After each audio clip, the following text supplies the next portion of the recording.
Este video sale por sugerencia de Cristian Riquelme, suscripto a nuestro canal.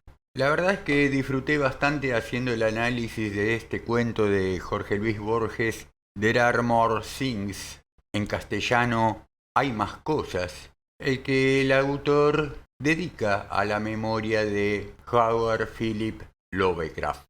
La verdad es que si buscamos en Google, nada más ponemos Borges más Lovecraft, evidentemente hay mucho interés sobre el tema, el vínculo establecido entre ambos autores. Uno puede encontrar en Google que se ha tratado, me parece que ya de manera suficiente este tema, ¿no? ¿Qué era lo que opinaba Borges sobre Lovecraft? Entendiendo que Lovecraft nunca había leído a Borges, si se los puede comparar, si hay elementos de Lovecraft en la obra de Borges, que no al revés, porque volvemos a decir, parece ser que Lovecraft nunca leyó a Borges. Si a Borges le gustaba Lovecraft, si no le gustaba, y si no le gustaba, entonces ¿por qué escribió un cuento a la memoria, dedicado a la memoria de Lovecraft? Bueno, ya en el prólogo al libro de Ray Bradbury, Crónicas Marcianas, en la postdata de 1974 que Borges le escribe a ese prólogo, dice: releo con imprevista admiración los relatos de lo grotesco y arabesco de 1840 de Poe, tan superiores en conjunto a cada uno de los textos que los componen. Bradbury es heredero de la vasta imaginación del maestro, pero no de su estilo interjectivo y a veces tremebundo. Deplorablemente no podemos decir lo mismo de Lovecraft. Y con eso cierra el prólogo Borges, su prólogo a las Crónicas Marcianas de Ray Bradbury. Bueno, está diciendo que deplora la obra de Lovecraft, ¿no es cierto? Ya en varias oportunidades, en distintos reportajes que se le hicieran, cada vez que se le preguntaba a Borges acerca de Lovecraft, él decía que no era mínimamente un escritor del cual se interesara. Si buscan en Google van a encontrar referencias a todas las veces que Borges deploró a Lovecraft. Sin embargo, en el libro de arena, libro del cual ya dimos cuenta, me parece, de varios textos, siguiendo al cuento El Congreso de Borges, que ya del cual también dimos cuenta en este canal, el cuento que le sigue es entonces There Are More Things, dedicado a la memoria de Howard P. Lovecraft. ¿Qué hace Borges en este cuento? Bueno, un poco recrear, continuar, homenajear, parodiar el estilo de Lovecraft. ¿Qué se puede decir de ese estilo? Bueno, empecemos por decir que Lovecraft es un autor de culto, un autor de nicho. Hay mucha gente que lee a Lovecraft y le encanta. A veces me da la sensación de que los que leen Lovecraft, como los que leen Stephen King, de pronto no leen otros autores o no leen, por lo menos, no se salen del género al que pertenece dicho autor. Lo han querido comparar a Lovecraft, bueno, ya con Borges, ya con Edgar Allan Poe. Empiezo por decir también, para ser sinceros, a mí me parece Lovecraft un autor bastante menor. Me hubiera gustado leer algún cuento corto como para contrastar con esto que hablamos de Borges, pero no encontré la verdad ninguno que por lo menos no me aburriera mucho que poder compartir en la lectura. Creo que el texto que más me gusta, tal vez el único que me gustó de Lovecraft, es el titulado El color que cayó del cielo, por cierta poética que tiene el discurso, cierta atmósfera que me parece bastante lograda, pero es un poco extenso ese texto, por lo menos para leerlo ahora. En todo caso, díganme en la caja de comentarios si quieren que haga un video especial, algo bastante largo, con la lectura completa de El color que cayó del cielo, que tampoco da para hacer una colección de audiolibros, porque tampoco es tan extenso. En fin, pero volviendo a lo que nos interesa, Lovecraft nació en 1890 en Providence, Estados Unidos, murió en 1937, escribió relatos, novelas de terror y ciencia ficción. Se lo considera un innovador del cuento de terror, al que aportó, dice aquí, una mitología propia, la de los mitos de Zulu, o Zulu, desarrollada en colaboración con otros autores, actualmente en vigencia. Se dice que trata su obra de un tipo de horror cósmico, le llaman acá, que se aparta de las convenciones del género, incluye elementos de ciencia ficción, como por ejemplo pueden ser las razas alienígenas, los viajes en el tiempo, la existencia de otras dimensiones. Bueno, si bien no aparece lo alienígena, lo extraterrestre en términos de ciencia ficción en el cuento de Borges, There Are More Things, sí hay algo de lo extraterreno, ¿no es cierto? De lo cósmico. Y también se da cuenta en el texto de Borges la existencia de otras dimensiones. Por lo menos como hace siempre Borges de manera conjetural, ¿no es cierto? En vida entiendo que Lovecraft llega a publicar un solo libro, luego publica en diversos medios, las tan mentadas revistas pulp, ahí sí publica una buena cantidad de textos sueltos, ¿no es cierto? Que luego van a ser recopilados a su muerte, van a ser recopilados por sus amigos en formato de libro. Y en muchos casos sus amigos continúan la obra de Lovecraft. Así se conforma algo llamado el Círculo de Lovecraft. En su historia se tiene en cuenta este fenómeno. Lo cierto es que parece ser que en vida Lovecraft había trabajado incluso como escritor fantasma, ghostwriter, escritor sin firma para sus amigos también cuentistas, novelistas. Bueno, entre estos amigos habían un tal August Derleth, Donald Wandrei. Dice la nota que estoy leyendo en Wikipedia que el estilo de Lovecraft es inconfundible y muy personal. Lo caracteriza el exceso de palabras polisilábicas y de adjetivos cultos como atávico, luminoso, inmemorial, arcano. Bueno, qué sé yo, en el discurso de Borges, en su lenguaje también, en su vocabulario, me parece que aparecen muchos polisílabos y adjetivos cultos y tal vez ya a esta altura anacrónicos. El problema de Borges con Lovecraft, me parece a mí, no era tanto lo que tuviera que ver con su modo de escribir, que en algún lugar puede que haya sido un tanto similar al de Borges, en algún sentido, como cuestión generacional, los escritores de una época escribían de determinada manera.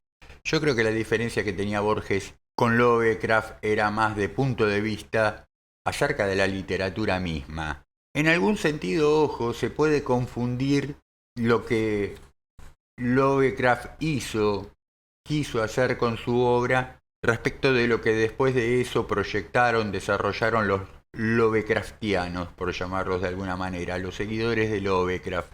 Que el que no está demasiado inmerso en ese mundo no tiene mayor obligación de estar enterado, cosa que le pudo haber ocurrido a Borges, tomarlo Lovecraftiano por Lovecraft mismo y entonces despreciarlo por algo que surgió a causa, pero al margen del Lovecraft mismo, ¿no? Varias veces fue llevado al cine, Lovecraft. En la clasificación de su obra dice que hay desde historias macabras, parece ser que a los inicios de su escritura, entre 1905 y 1920, desarrollaría estas historias macabras para pasar a un ciclo onírico entre 1920 y 1927 y cierra con el ciclo de mitos de Zulu entre 1925 y 1935. Bueno, acá también otra vez dice que entre las influencias de Lovecraft se encontraría en Edgar Allan Poe, que puede ser, sí, que lo haya influido, ¿cómo que no? Puede ser que lo haya influenciado. Posiblemente Lovecraft leyera mucho a Poe. De ahí a que la escritura de Poe, los textos de Poe, guarden alguna familiaridad con los de Lovecraft. Y tal vez de una manera muy genérica, ¿no es cierto? Porque ambos escribían historias macabras. Bueno, también dice que lo han influenciado a Lovecraft Edward Plunkett, Lord Dunsany, Arthur Machen. Y en líneas generales parece ser que también lo que leyera Lovecraft respecto de avances científicos en áreas como la biología, la astronomía, la geología, la física. Todo en común a una perspectiva de reducción del ser humano a algo insignificante, impotente y condenado en un universo mecánico y materialista. Un pequeñísimo punto en la vastedad infinita del cosmos. Sí, creo que toda la obra de Lovecraft confluye en ese sentido. Alguien podrá decir si no ocurre lo mismo en Borges, esta perspectiva de un ser humano insignificante, impotente, condenado a un universo mecánico y materialista. Seguramente me parece a mí hay un parentesco en estos sentidos en función de que Borges sí hay alguna problemática esto de atender al hombre y su circunstancia, ¿no es cierto? Y en relación con el sentido que pueda tener absolutamente todo o no tenerlo. La diferencia radical, me parece, entre Borges y Lovecraft es el punto de vista, el enfoque que le va a dar a esos temas, la riqueza de las diferentes propuestas, la originalidad, el no estancarse en ciclos, ¿no?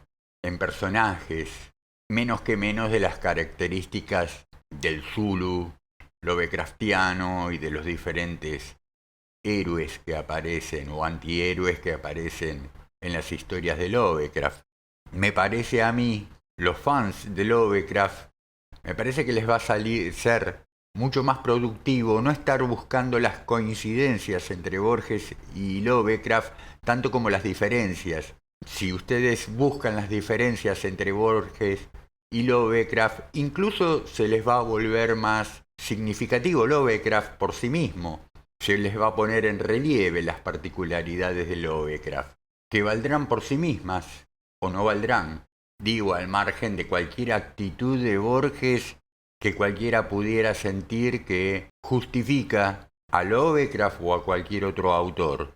Bueno, pero vamos a la construcción entonces ahora del cuento There Are More Things, hay más cosas, el cuento escrito por Borges, donde por ser que se lo dedica a la memoria de Lovecraft podemos advertir que alguna relación va a querer guardar o estilística o de sentidos en analogía con la escritura de Lovecraft.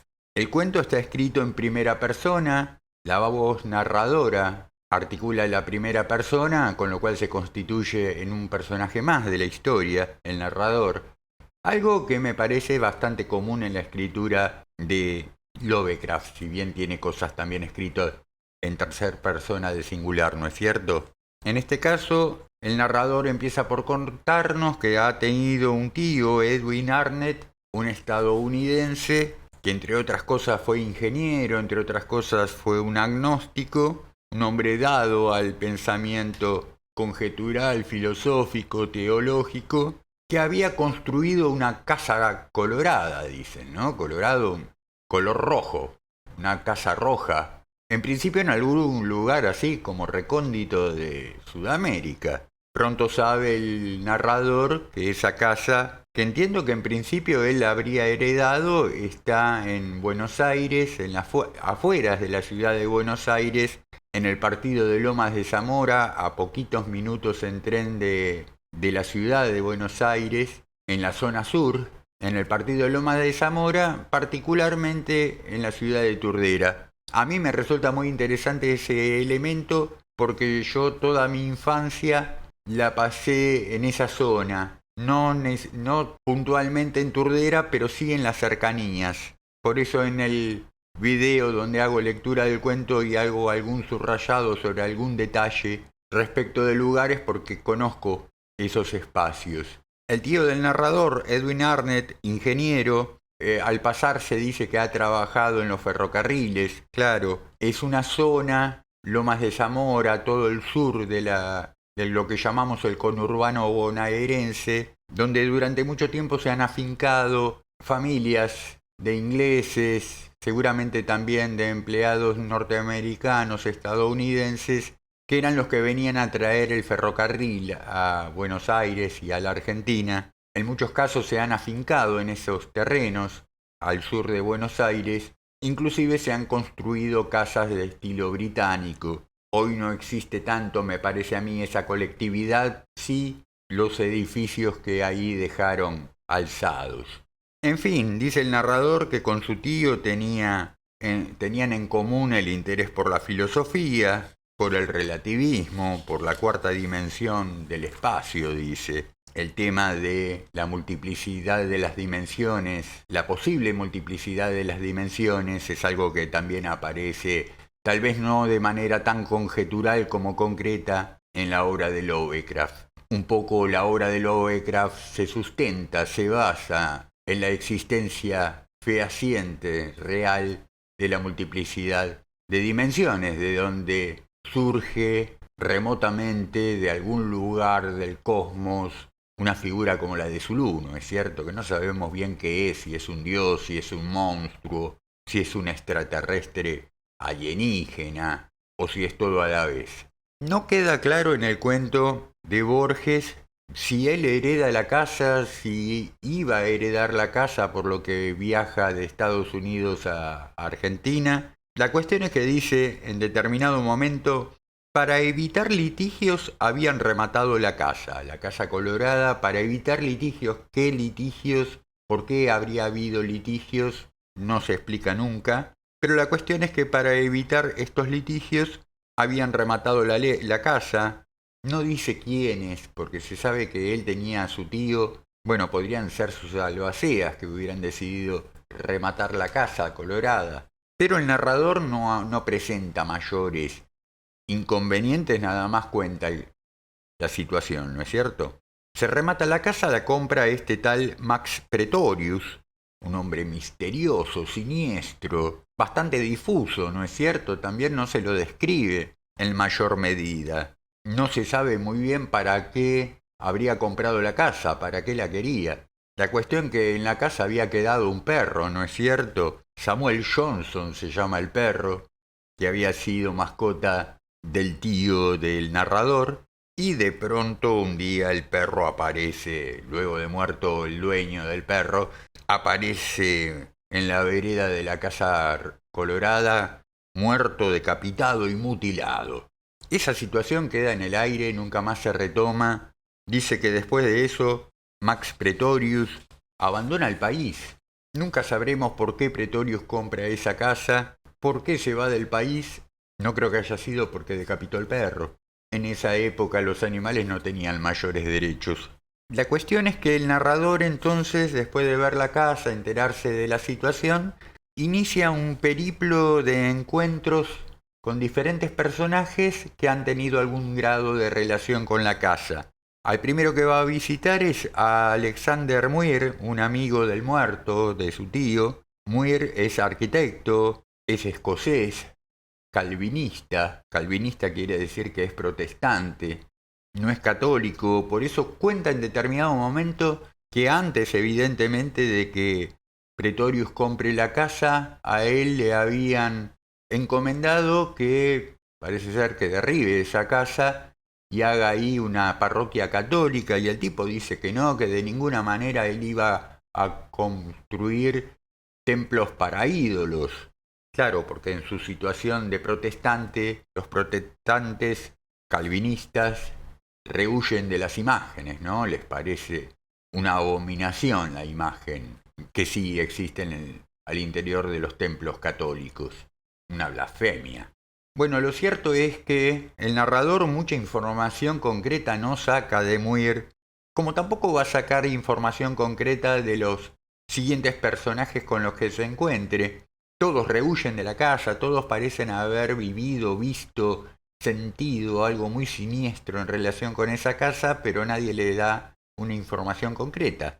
Después de eso, un día se encuentra el narrador con Daniel Ibarra. Digo, el narrador no tiene nombre, ¿no? Podemos suponer que se llama también Arnett en virtud del nombre y apellido de su tío muerto, Edwin Arnett, pero si la filiación entre el muerto y el narrador es por vía materna, entonces el narrador tampoco tendría ese apellido.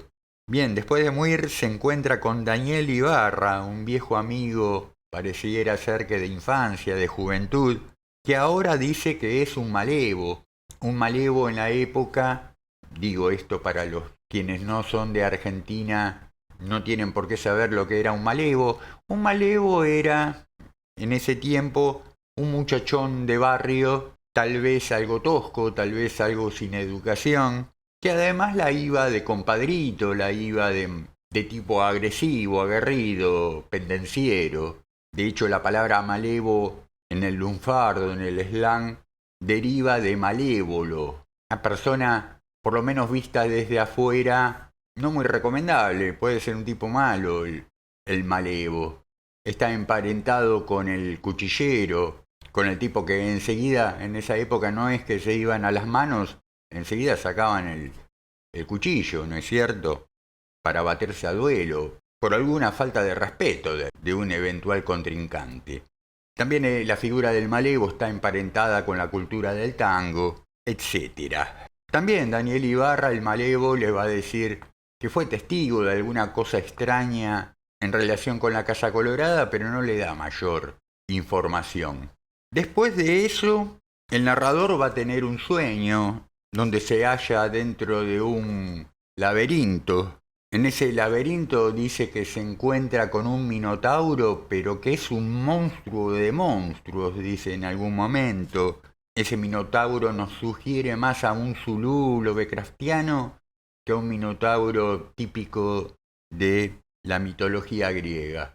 Después de esa breve descripción de ese sueño, tiene el último encuentro con otro personaje, con Mariani, un italiano carpintero que entiendo que fue a hacer algún trabajo a la Casa Colorada, algo que anteriormente Muir no había querido realizar, entonces él lo suplanta, pero también parece haber sido testigo de algo muy tenebroso y decide no pisar más esa casa. Pero en definitiva pasan los personajes y el narrador nunca se entera de qué es lo que ocurre en relación con la Casa Colorada, en relación con su nuevo ocupante, su último ocupante, Max Pretorius. En definitiva, en determinado momento, que el narrador parece que le anda dando vueltas a la casa como con muchas ganas de entrarle, nunca expresa esas ganas, esos deseos, pero él se la pasa dando vueltas alrededor de la casa, ¿verdad?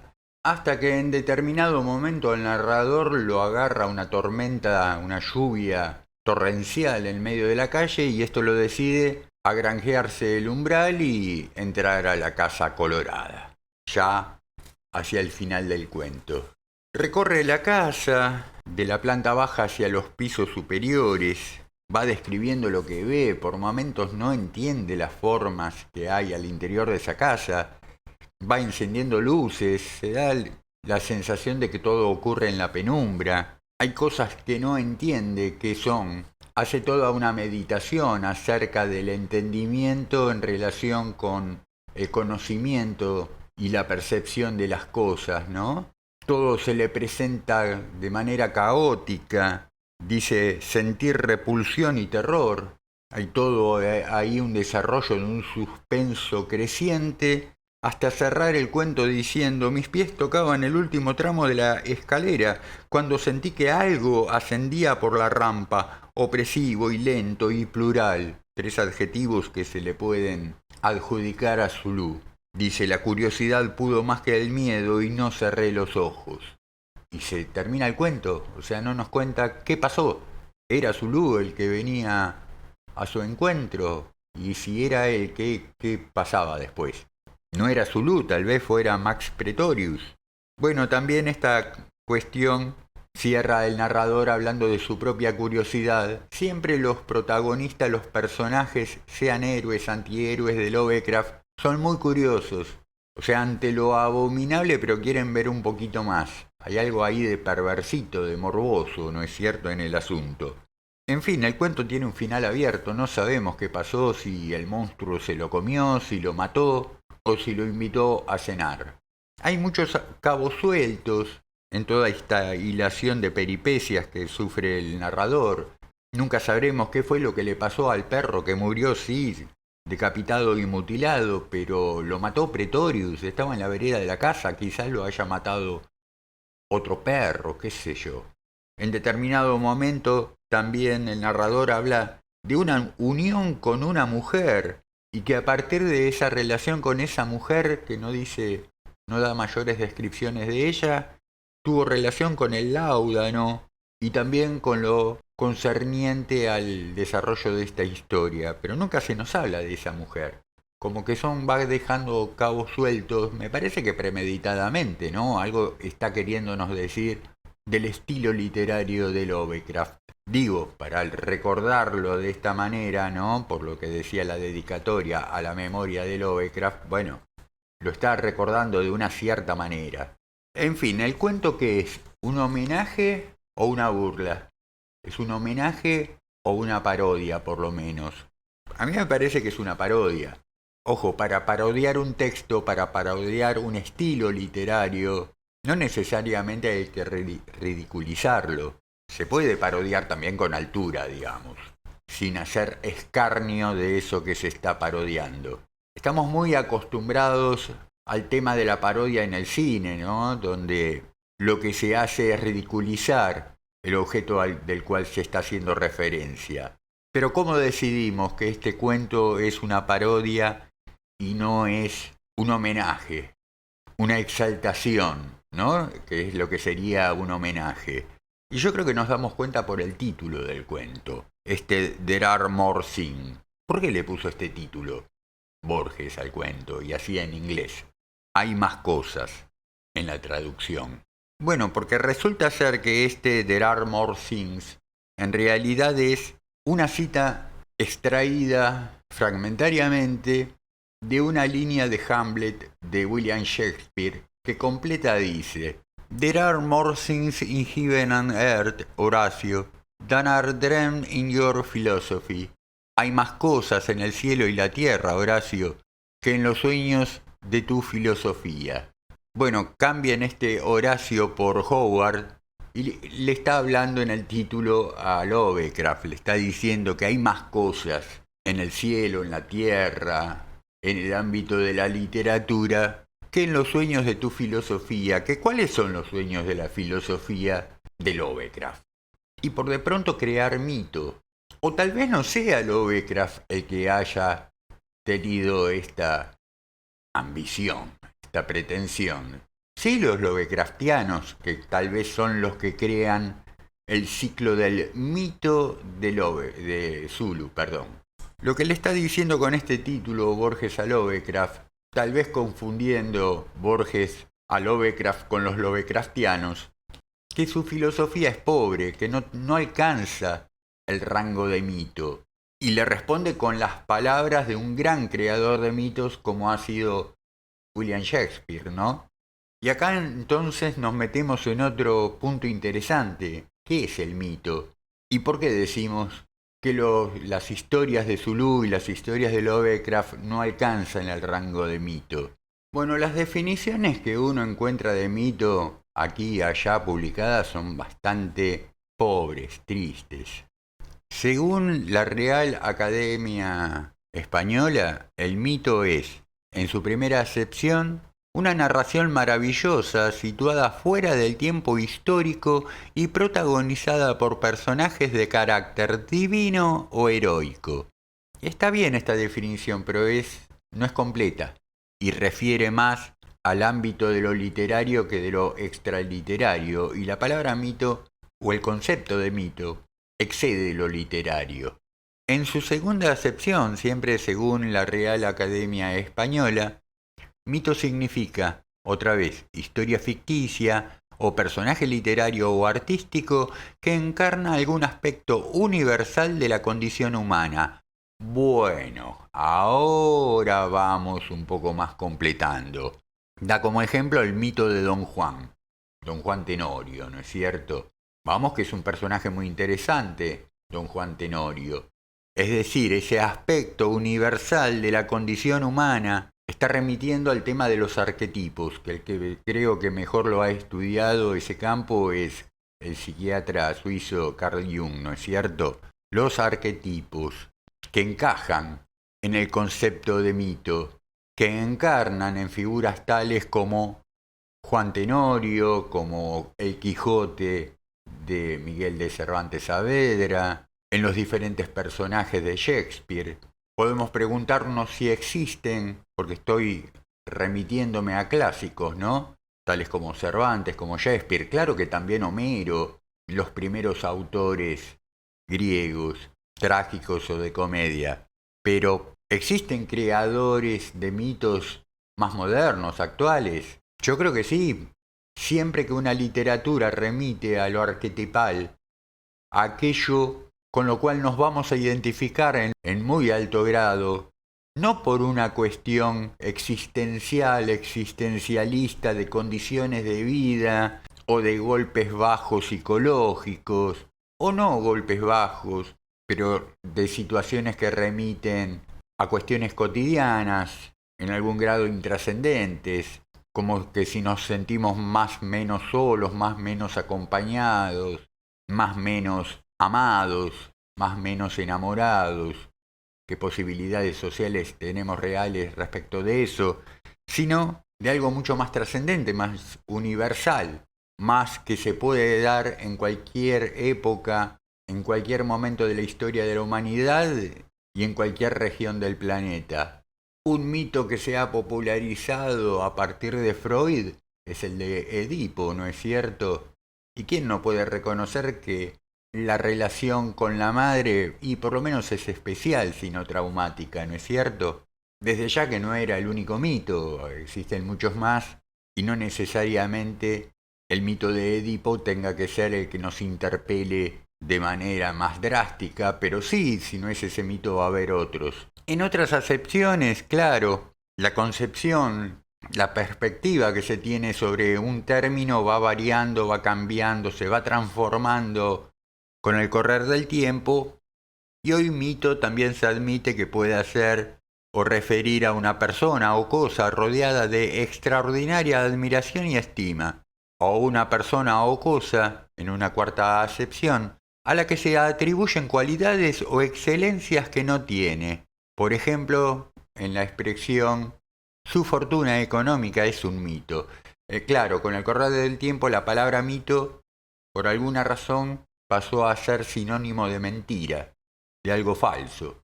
Pero lo que nos interesan entonces son las primeras dos acepciones del término según la Real Academia Española, que son en todo caso las acepciones originales de estos términos, ¿verdad? Decía que en la actualidad, y si no lo dije lo digo ahora, que en la actualidad Albert Camus se puede entender así, que es un autor constructor de mitos, realizador de mitos, que siempre nos va a interpelar desde algún grado de arquetipo, de consenso universal, comprensión universal de las cosas. En otro caso, si quieren tomar contacto con una cabal expresión de construcción de mito, escuchen la colección de audiolibro que hemos subido en este canal sobre la novela La creación de Ricardo Monti. Toda esa novela apela, recurre, construye mito. No solo me parece esa novela sirve a la construcción mítica para los argentinos, porque uno puede escuchar esa historia y decir, bueno, pero esto tiene tanto que ver con la historia de la Argentina. Sí, pero también tiene que ver con cualquier persona en relación con los procesos creativos. La creación de Ricardo Monti no solamente habla de la Argentina, y ahí se emparenta con aquello que decía Thomas Eliot en uno de sus 4 cuartetos, cuando dice, bueno, sí, es Inglaterra, pero podría ser cualquier otro país. Thomas Eliot, otro gran constructor, realizador de mitos. Podemos preguntarnos ahora si Borges construyó mito, si la literatura de Borges es mítica. Por de pronto, la escritura de Borges siempre coqueteó con los mitos, ¿no es cierto? Al margen de que si Borges llegó a producir mito, aquí encontré el capítulo de un libro, no sé, no tengo la fuente original de este libro, pero el capítulo se llama El mito en Borges, modalidades de presencia y de uso, y está firmado por un tal Robin Lefebvre, una tal. Según este autor, Borges lo que haría es convocar fórmulas tradicionales del mito, dice, en primer lugar, mitos etnorreligiosos, conocidos comúnmente a través de versiones literarias. Dice, por ejemplo, los relatos de Teseo y el Minotauro, de Jasón y el Vellocino de Oro, los de la creación, del sacrificio de Jesús, de la traición de Judas, etc. ¿Cierto? Son temas que en su momento Borges en un lugar u otro tocó el tema, ¿no es cierto? La utilización, dice el autor, de figuras míticas que al ser emancipadas del relato original, conviene hablar mejor como de emblemas, y entonces ejemplifica con figuras tales como Ulises, Jano, Proteo, otra vez Jesús y Judas. Sí, está bien, emblemas como etiquetas, ¿no? Estamos hablando de la utilización que hace Borges de elementos míticos. También aparece en la obra de Borges escenarios o motivos míticos, por ejemplo el viaje físico y espiritual, con etapas en un proceso de purificación, la búsqueda, el encuentro con la divinidad, la muerte y el renacimiento. Y acá dice, piénsese en el acercamiento en Almotacín, en la escritura del Dios, todos textos, títulos de Borges. Bueno, acá el autor habla ya de figuras cuasi míticas, en realidad está hablando de autores en relación con los orígenes del mito, como Platón, Heráclito, Homero. En fin, sí, por muchos lugares Borges toma contacto con lo mítico, casi diría que de manera permanente. A mí me parece que permanentemente Borges juega a acercar sus personajes a figuras míticas, arquetípicas, como en el caso de la biografía de Isidro Cruz, Tadeo Isidoro Cruz, perdón, personaje del cual Borges se apropia del interior del Martín Fierro de José Hernández, nada menos. Obra mítica el Martín Fierro, si los hay, no solamente en la figura del gaucho como arquetipo, también del rebelde, del perseguido por la justicia. En otro caso, Borges juega ya no en relación con lo mítico del Quijote, sí con la posibilidad de volver mito al autor del Quijote, ¿no? Entonces, Paul Menard es arquetipo de Miguel de Cervantes Saavedra y de cualquier otro ser humano que por comprensión mítica pudiera volver a escribir el Quijote sin copiarlo. En fin, ¿habrá algún texto de Borges que alcance el verdadero rango de mito? Y puede ser, es probable que haya alguno. Lo que pasa, me parece a mí que es difícil construir mito cuando se está permanentemente referenciando a algo de lo literario. Ustedes me dirán, bueno, pero Cervantes también da cuenta de elementos del campo de lo literario en la composición de su Quijote, cuando piensa en función de las novelas de caballería y menciona a Amadís de Gaula, al Cid Campeador, a otras obras y autores de ese género. Es verdad, sí, lo hace. Lo que me parece que, a excepción quizás del Cid Campeador, que ya es una obra también mítica por fuerza propia, tal vez ocurra lo mismo con Amadís de Gaula, no lo sé, no lo he estudiado. En otro caso toma la novela de caballería como algo tan popular, convencional, pedestre, para de una elaboración del Quijote alcanzar dimensiones míticas. Pero a lo mejor nada más ocurre que ya he pensado demasiado durante mucho tiempo, con el consiguiente riesgo de desbarrancar, así que me parece que por ahora lo voy dejando por aquí. Total, es un tema al cual podemos volver permanentemente. A ustedes tal vez se les ocurran otras cuestiones en relación con lo mismo. Me lo dejan dicho en la caja de comentarios y lo seguimos charlando. Por ahora, mis queridas, queridos y querides, una vez más me voy despidiendo de ustedes hasta el próximo video, como siempre pidiéndoles que se suscriban, lo recomienden, toquen la campanita, todo eso que siempre se les pide, y me voy deseándoles estén pasando hermosos momentos, gratos días y teniendo las mejores lecturas míticas. Hasta pronto.